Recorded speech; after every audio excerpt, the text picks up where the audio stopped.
aqui mais uma vez, numa sessão virtual no Recanto de Sheila. Vamos pensar em nossa casa, entrando nela, se dirigindo ao refeitório, à Câmara de Sheila, para fazer esse trabalhinho tão esperado durante a semana.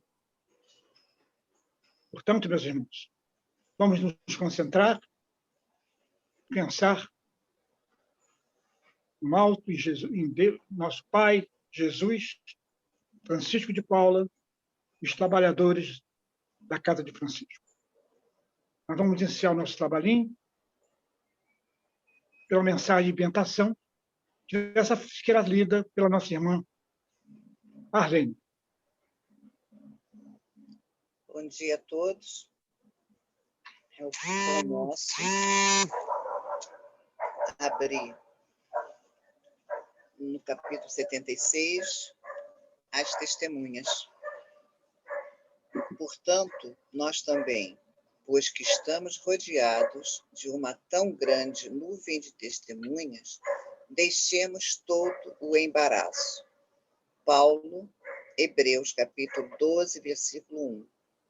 Este conceito de Paulo de Tarso merece considerações especiais por parte dos aprendizes do Evangelho. Cada existência humana é sempre valioso dia de luta, generoso degrau para a ascensão infinita, e em qualquer posição que permaneça, a criatura estará cercada por enorme legião de testemunhas.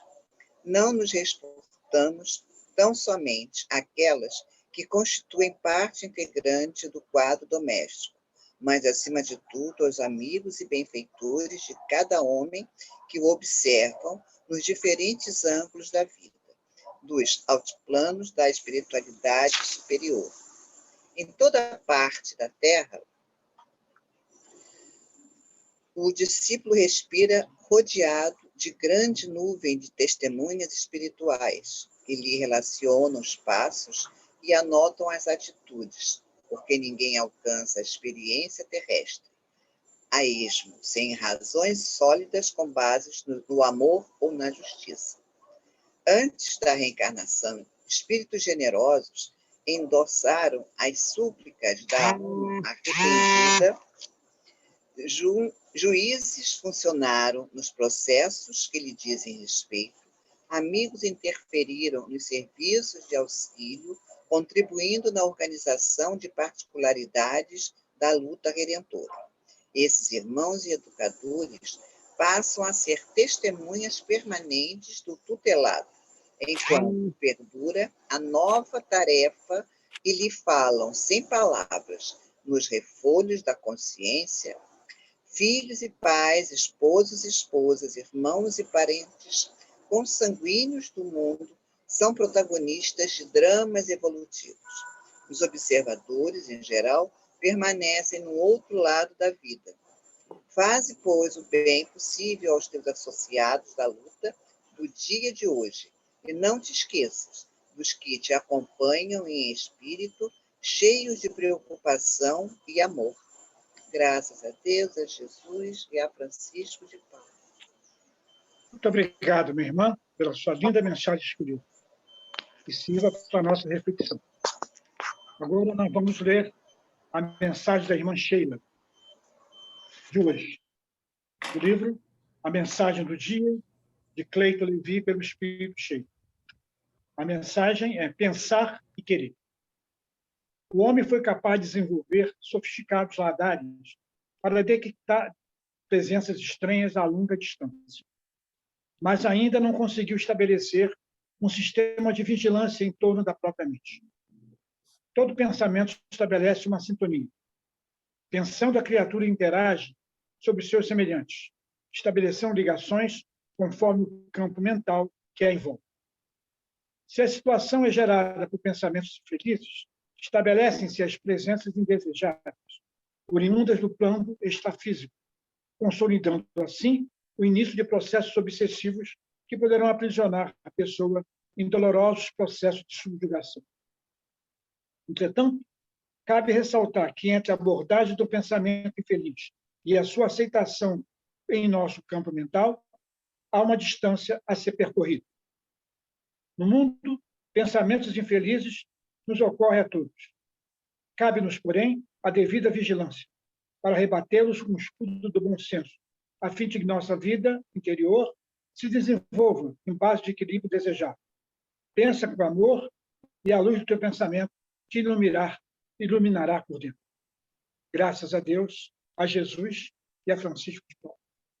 Como sempre, nossa irmã Sheila, trazendo mensagens para que nós possamos estar sempre com um pensamento elevado. Pensando no bem, claro que estaremos bem. Agora, meus irmãos, vamos nos concentrar, já estamos concentrados, né? Vamos fechar os nossos olhos, pensar em Deus, em Jesus, em Francisco de Paula, para nós fazermos a nossa prece de abertura. Graças a Deus, a Jesus e a Francisco de Paula. Pai de infinita misericórdia e bondade, Jesus, nosso mestre maior. Francisco de Paula, patrono de nossa casa, trabalhadores da Seara de Francisco. Aqui estamos nós mais uma vez, para mais um trabalhinho da sessão virtual do Recanto de Sheila. Estamos aqui irmanados num só pensamento, para aprender sua doutrina e fazer caridade.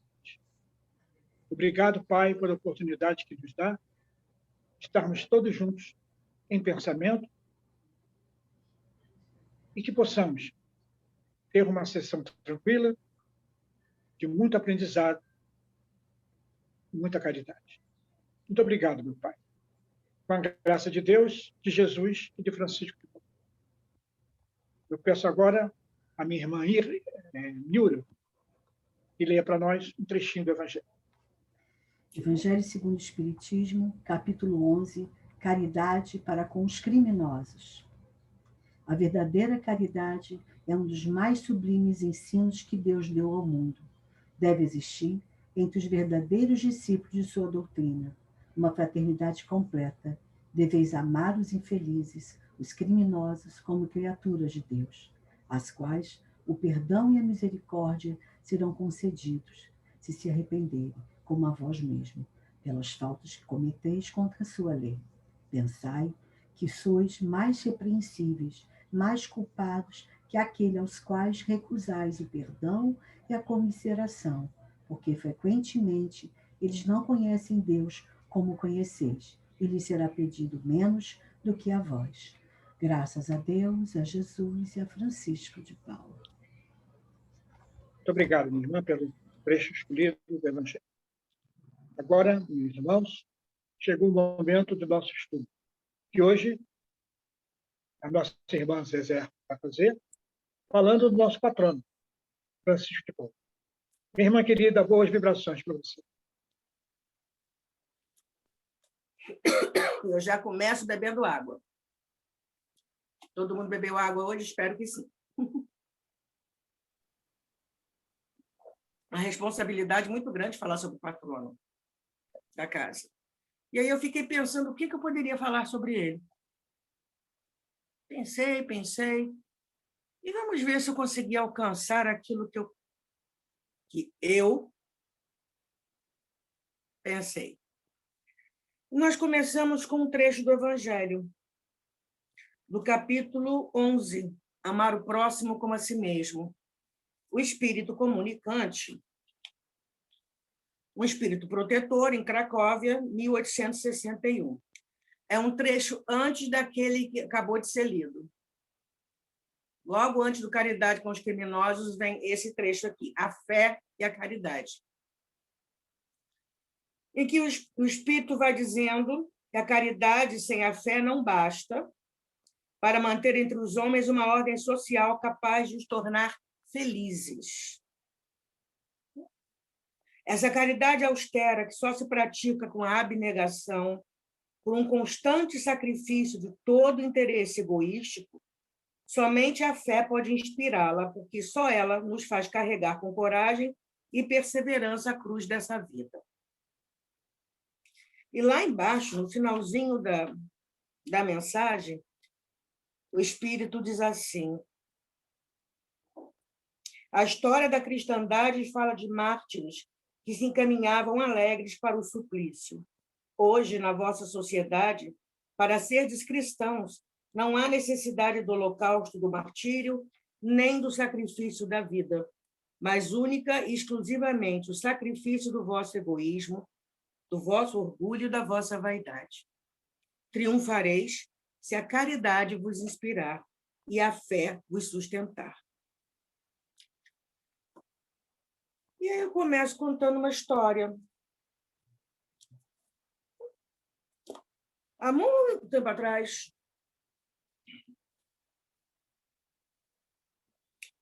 um dia um frade muito magro, por causa de jejuns e de uma viagem longa, precisava atravessar o Estreito de Messina, um braço de mar entre a Itália e a Sicília. Chegou no porto, pediu a todos os barqueiros que estavam lá o favor de o transportarem para o outro lado. Ele queria chegar no porto de Messina. Só que todo mundo recusou. Então, ele estendeu o próprio manto sobre a água e, sem afundar, velejou até o outro lado, o porto de Messina. Isso deu a ele a fama de milagroso e, mais tarde, o título de santo padroeiro dos marinheiros. E ainda é possível ver, na proa de um ferry boat que faz esse trajeto ainda, escrito o nome deste padre. Só que não era a primeira vez, né? Nós sabemos, né, de quem estamos falando, que não era a primeira vez que essas coisas aconteciam com ele. Ele ficou uma vez em um convento franciscano, porque os pais, para cumprir uma promessa feita pelos pais a Francisco de Assis. Primeiro, Francisco de Assis intercedeu, porque não tinha um filho, o casal não tinha filho. Ok, ela engravidou. Então, colocaram o nome de Francisco de Assis na criança. Francisco, beleza. Só que não demorou muito, o garoto estava com um abscesso enorme no olho. Vamos apelar para Francisco de Assis de novo. Aí ele fica bom, ele vai passar uma temporada no convento.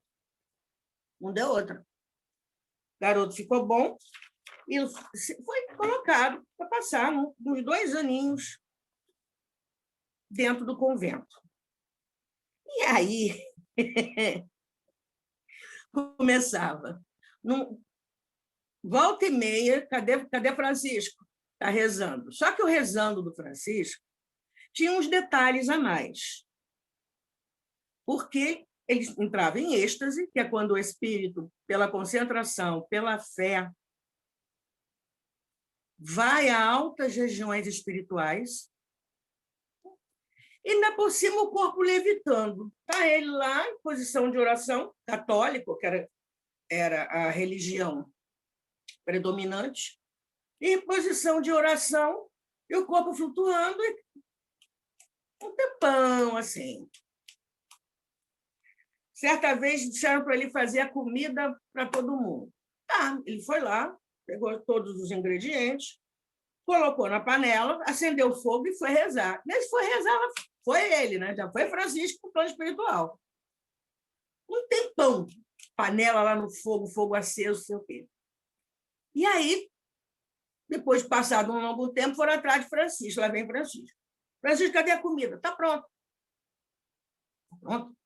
Aí, quando chegaram na cozinha, fogo apagado e a comida toda pronta. Quando pequeno, ele conheceu, depois que ele saiu, ele não se adaptou a esse mosteiro franciscano, para onde ele foi, ele conheceu, numa viagem com os pais pela Itália, a vida de um santo católico eremita, chamado São Bento. E, mais ou menos com 16 anos, se tornou eremita. Primeiro foi na chácara dos pais. Deixa eu só beber um pouquinho de água, tá?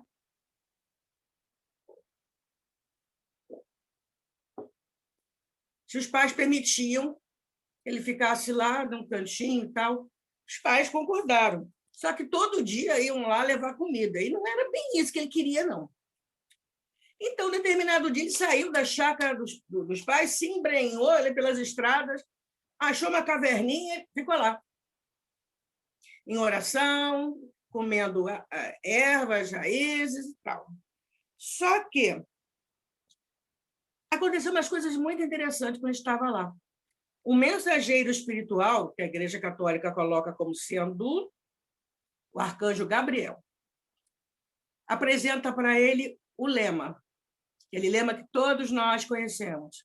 A palavra-chave, quando a gente fala do patrono da casa, é caridade. Ficou lá mais um tempo, mas um caçador o descobriu. E aquela fama dele lá no convento, com os franciscanos e tal, ele já estava famoso. As pessoas souberam que ele estava lá e foram atrás dele. Nesse dia atrás dele, muita gente, alguns jovens decidiram ficar com ele. Ele falou assim, peraí, eu tenho que organizar isso. Então, ele criou a Ordem dos Mínimos. Mosteiro de... italiano é ótimo. Eu prefiro falar japonês, mas vamos lá. Cosenza, é isso. Cosenza. É uma província italiana na região da Calábria. E isso ele já estava com uns 19 anos, quando ele fundou a Ordem dos Mínimos. E consta que eu andei procurando mais referências dele na internet, né? Ele fundou esse mosteiro, e mais de 300 pessoas foram até ele e saíram curadas. Curadas da doença física, curadas no sentimento, ou seja, a cura espiritual e a cura material. E ele fundou vários mosteiros durante a vida dele, para homens e para mulheres também. Quando ele viu que as mulheres começavam a se interessar por essa vida, né, seguir as regras do mosteiro que ele criou, ele também criou um mosteiro voltado para as mulheres. Só que a fama dele, essa altura do campeonato, ganhou o mundo afora.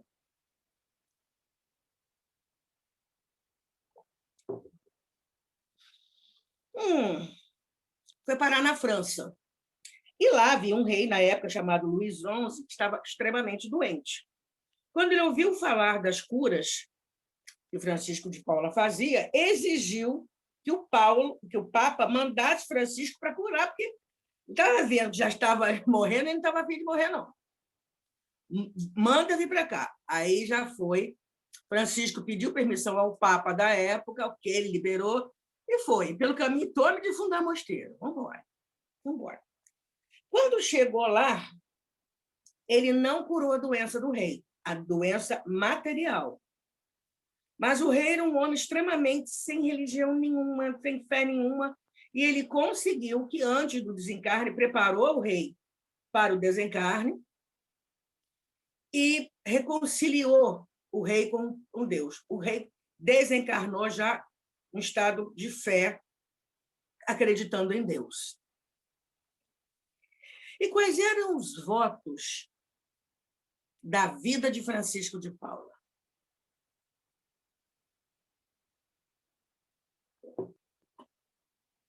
Pobreza, castidade, obediência, humildade, penitência.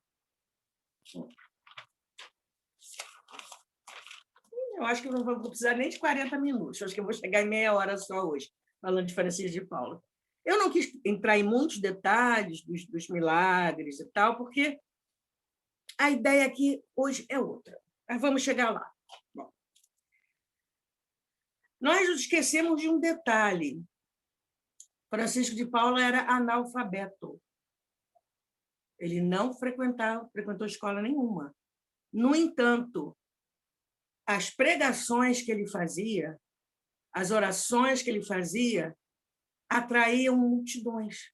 Todo mundo queria ouvi-lo falar.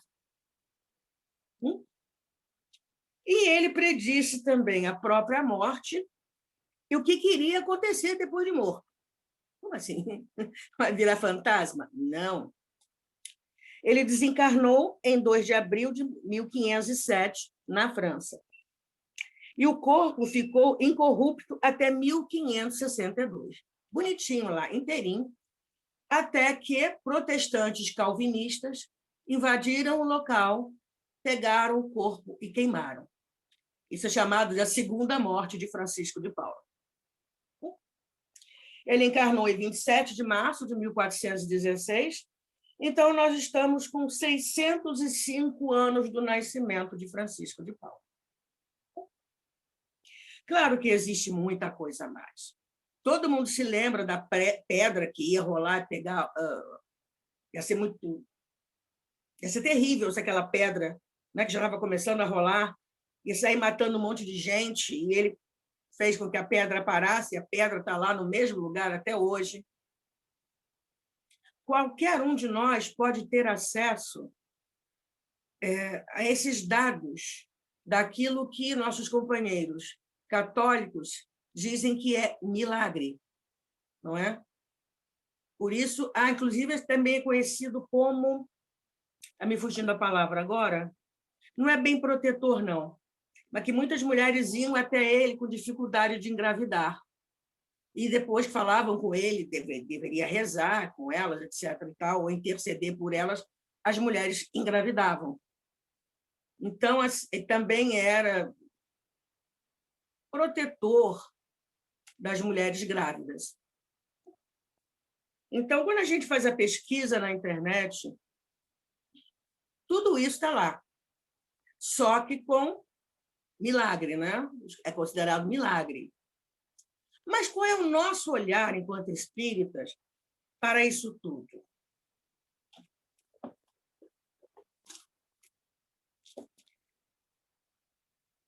Quando eu falo... Espera aí, vou inverter essa pergunta. Qual é a primeira coisa que passa pela cabeça de vocês?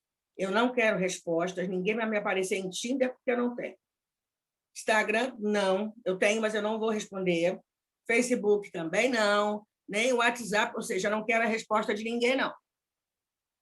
Mas qual? A primeira coisa, a primeira palavra que passa pela cabeça de vocês quando eu falo Francisco de Paula?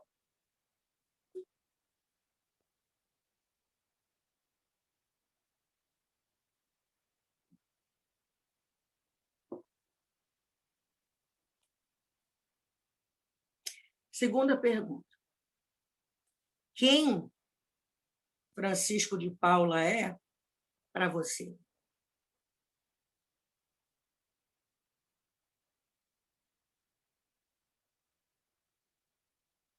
A gente pede para Francisco, não é não? A gente pede. Pede. Mas, na realidade, né, quem é ele para cada um de nós? Então, a ideia dessa conversa, que não vai demorar muito mais, não, é ir além daquilo que é chamado de milagre, e que nós, espíritas, entendemos como efeito físico. Negócio de pano flutuar, pedra parar, isso é efeito físico. Ele tinha o poder da oratória, da premonição, as curas. Então, deixando de lado essa parte que faz com que as pessoas se deslumbrem com ele, com o que ele fazia, né? Ir além disso. Senão, daqui a pouco vai ser como fogos de artifício. O efeito fogos de artifício, quando estoura, lindo. Imagina a cena de passagem da virada do ano. As pessoas se abraçam, e as pessoas choram, e aquela coisa maravilhosa no céu, né? Uhum. Meia hora. Aí acaba. E depois? O que fica? No livro Dimensões Espirituais do Centro Espírita, da autoria de Sueli Caldas Schubert, tem um capítulo intitulado A Escolha do Mentor. O que é isso? Qualquer centro espírita já foi planejado pela espiritualidade muito tempo, antes das paredes físicas serem levantadas. Mas e aí? Vamos chamar quem para ser patrono da casa? Porque, segundo ela nos lembra, há que haver uma afinidade espontânea entre o grupo que projeta a fundação com o espírito que eles estão pensando em chamar.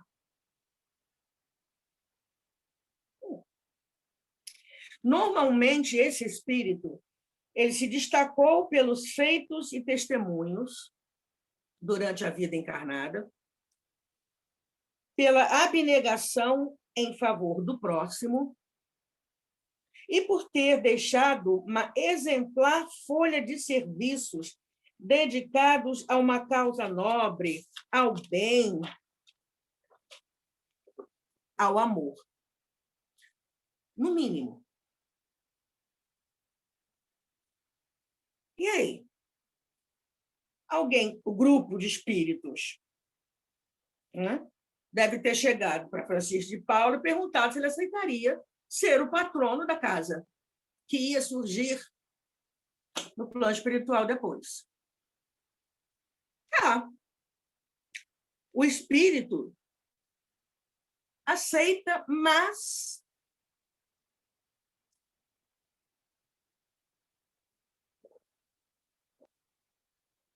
tem que tomar cuidado com a água. Eles me perguntaram uma vez se eu era italiana, porque é tanta mão para tudo quanto é lado, a água daqui a pouco vai voar aqui em cima de tudo quanto é lugar. Vamos lá. O espírito aceita, mas ele coloca condições para aceitar ser patrono do centro espírita. Não é assim. Francisco de Paula, mas é patrono, vou. Não é assim, não. Ainda mais Francisco de Paula. Não desfazendo de Joana, de Ângeles, não desfazendo de Emmanuel, não desfazendo até mesmo dos centros que não têm, entre aspas, o nome de um patrono, porque o patrono existe. Só que o patrono preferiu que o nome dele não aparecesse. Aí tem centro espírita, fé, caridade e amor. Mas o patrono está lá. E aí? Quais seriam as condições que Francisco de Paula colocou? Vou dar uns segundinhos para vocês pensarem, tentar imaginar quais foram as condições que Francisco de Paula colocou para aceitar ser patrono da casa. Pensa aí.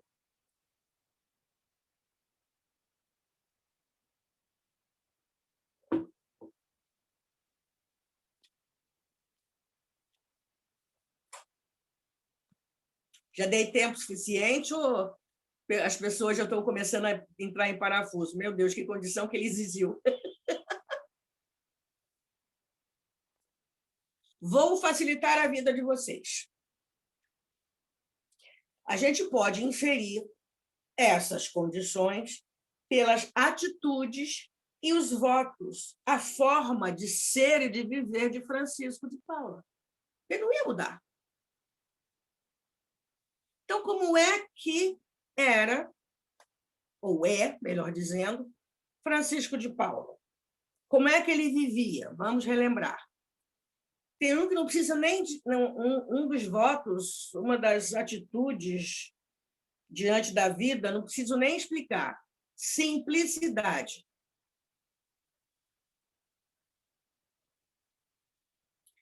Outra, castidade. Vem do latim castus, virtude que purifica o amor humano do egoísmo. Tem mais. Deixa eu virar a cola aqui. Justiça. Do latim justitia, justus, aquilo que é correto. Tem mais ainda. Fortaleza. Desculpem. Do latim fortis. Significa firme. Fazer o que é certo. Tem mais. Prudência. Latim prudentia,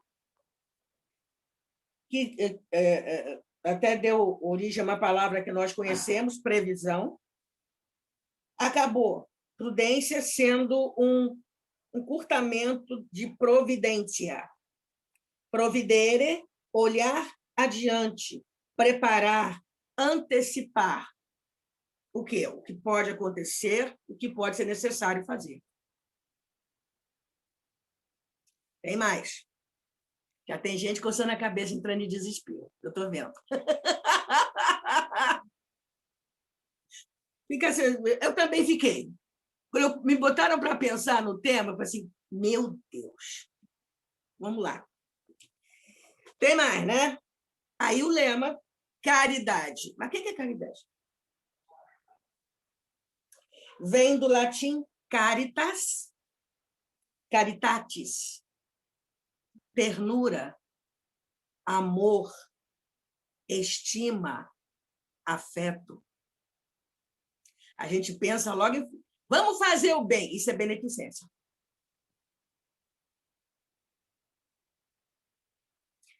Existe a caridade... Perdão, existe a esmola sem caridade, existe a esmola com caridade e existe a caridade com esmola. O que é isso? Esmola sem caridade. Ah, toma aí. Vai. Nem minha paciência, não. Foi. Esmola com caridade. A gente presta atenção no que o outro precisa. A gente dá uma meia parada. Espera aí, deixa eu prestar atenção no que essa pessoa precisa. E a caridade é esse exercício, é ir além da cesta básica, é ir além de uma roupa usada, é ir além...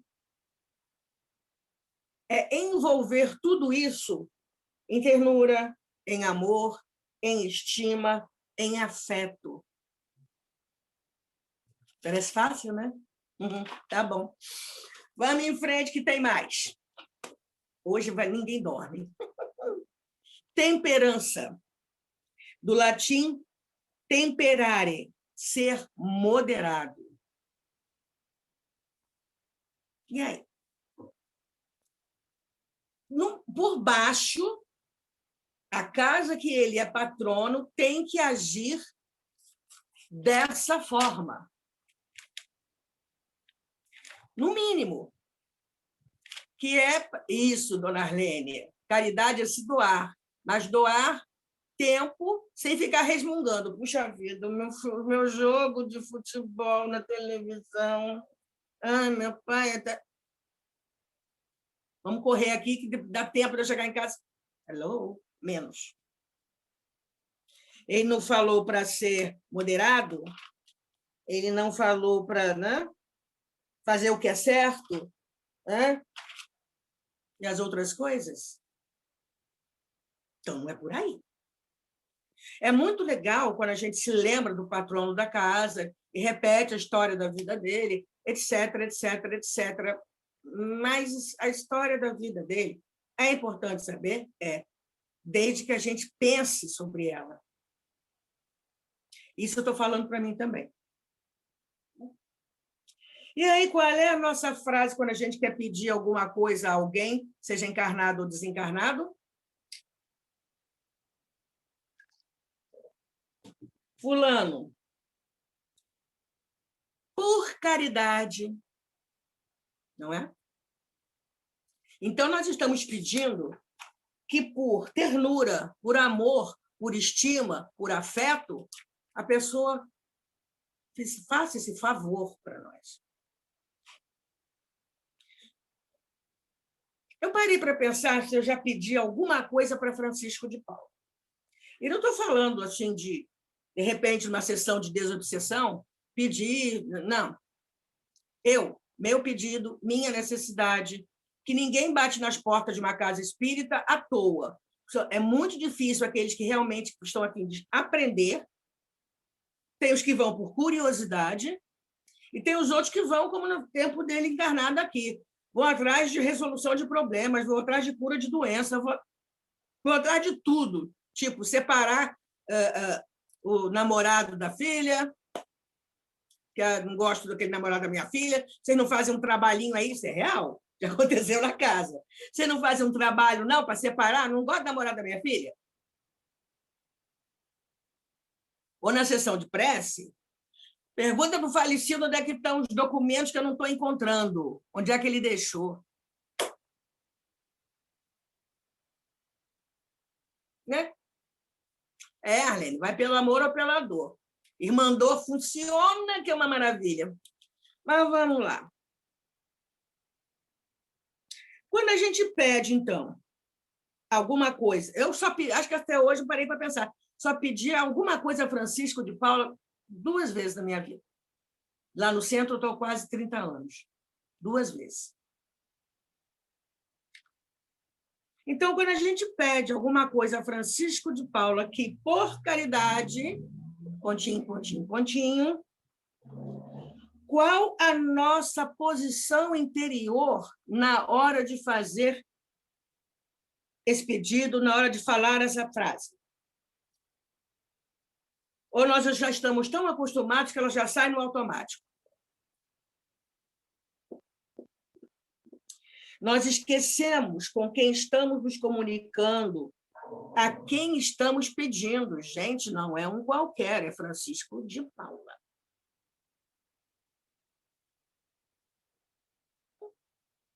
No Evangelho segundo o Espiritismo, no capítulo 17, Sede Perfeitos, está aqui, item 10, Instruções dos Espíritos, Espírito comunicante, um espírito protetor, em Bordeaux, 1863, o homem no mundo.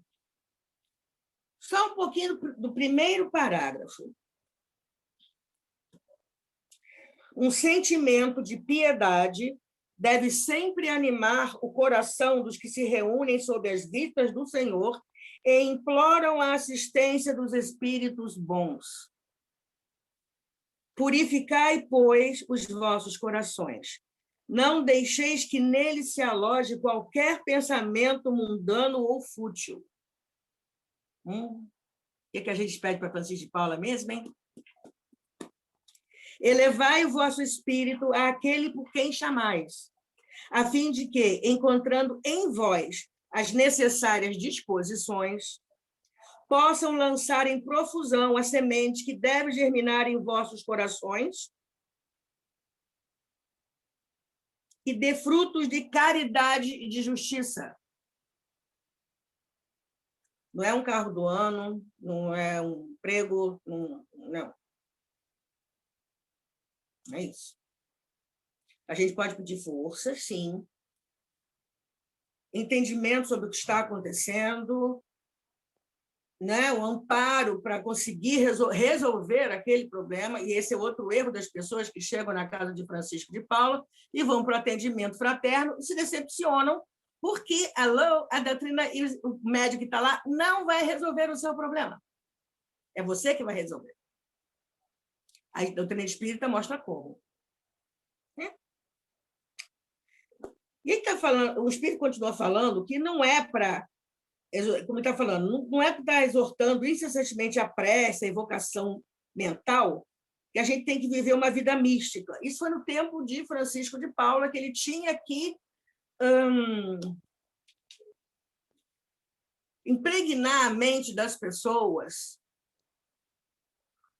com uma religiosidade diferente do que estava acontecendo. Era uma época também de muito luxo e muita corrupção. E ele foi no extremo oposto.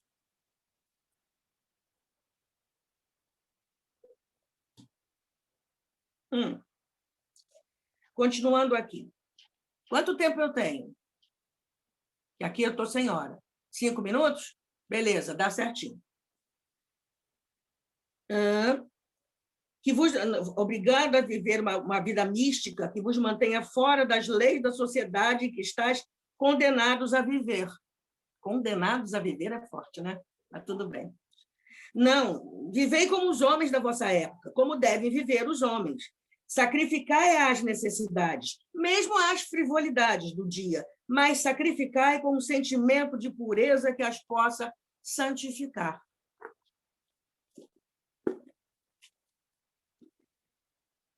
Eu acho que todo mundo já chegou algum dia à conclusão que não é por acaso que está ligado ou ligada, estamos ligados à casa de Francisco de Paula, ou a ele, Francisco de Paula. Ele saiu catando todo mundo. Bora para casa, vamos embora para casa. Nós temos uma ligação com ele, encarnados e desencarnados, de séculos atrás.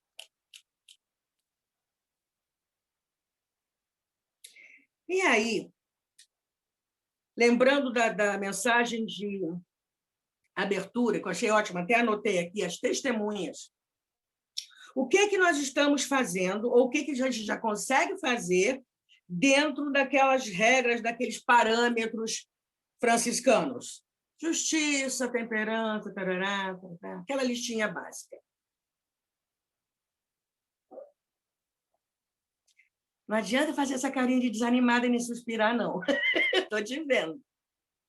O negócio é começar a fazer alguma coisa. Para terminar, na Contrafip, Dona Ana vai adorar isso. De novembro de 2019, houve uma mensagem que foi trabalhada com os confraternistas, chamada Espíritos Benfeitores. No Portal da Luz, Emmanuel, psicografia do Chico Xavier, que, entre outras coisas, fica para a gente fechar nossa conversa de hoje. Aprende sem delonga que os emissários do Senhor, quanto mais perto do Senhor, mais compreendem e mais amam. Deixa que a caridade contraste e ardente se te irradie no coração.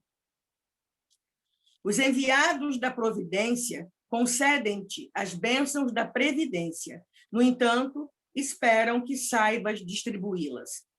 Eles querem abençoar com os teus sentimentos e operar com as tuas mãos. Então, o que Emmanuel está falando aqui? Estamos em isolamento social. E? Não tem família não, cara pálida? Amigos? Colega de trabalho? Agora é hora de botar para funcionário lá de fora da casa. Dentro da casa a gente enrola, arranja uma justificativa aqui, outra ali. É lá para fora agora. Vamos lá. Os enviados da providência querem abençoar com os teus sentimentos e operar com as tuas mãos. Acolhem-te no regaço a afeição dos pais amorosos que almejam retratar-se nos filhos.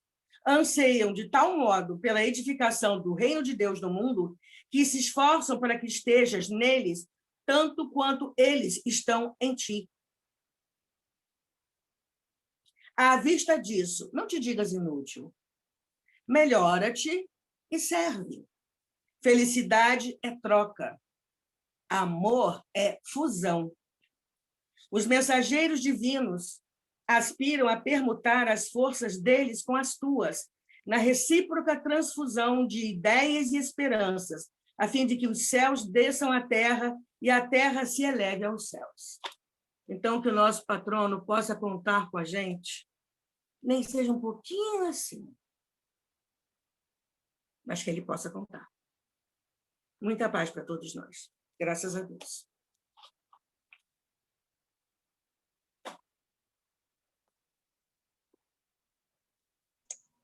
O som, o microfone, Mário. Muito obrigado, minha irmã, pelo seu belo estudo.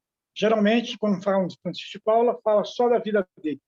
E seu estudo foi de reflexão, para nós refletirmos bem, as perguntinhas que ficaram em nossa consciência. Foi muito bom o seu estudo. Graças Muito a Deus. obrigado. Eu que agradeço a Que Jesus, oportunidade. que Jesus abençoe você. Bom, Agradeço. agora nós vamos fazer a nossa prece de radiação. Vamos nos concentrar, pensar no alto, pensar no Francisco de Paula, nosso patrono, tão bem colocado hoje para nossa irmã no seu estudo. Graças a Deus, a Jesus e a Francisco de Paula. Pai amado, Jesus, nosso mestre, Francisco de Paula, patrono de nossa casa, trabalhadores da cela de Francisco. Aqui estamos nós, mais uma vez. Primeiro, pedir perdão pelas nossas fraquezas. Como também ter capacidade de perdoar, para que possamos fazer nossos pedidos. Feito isso, podemos pedir. Vamos pedir pelos nossos entes queridos. Pedir pelos nossos desafetos. Pedir pelos idosos do lado de Francisco e demais asilos.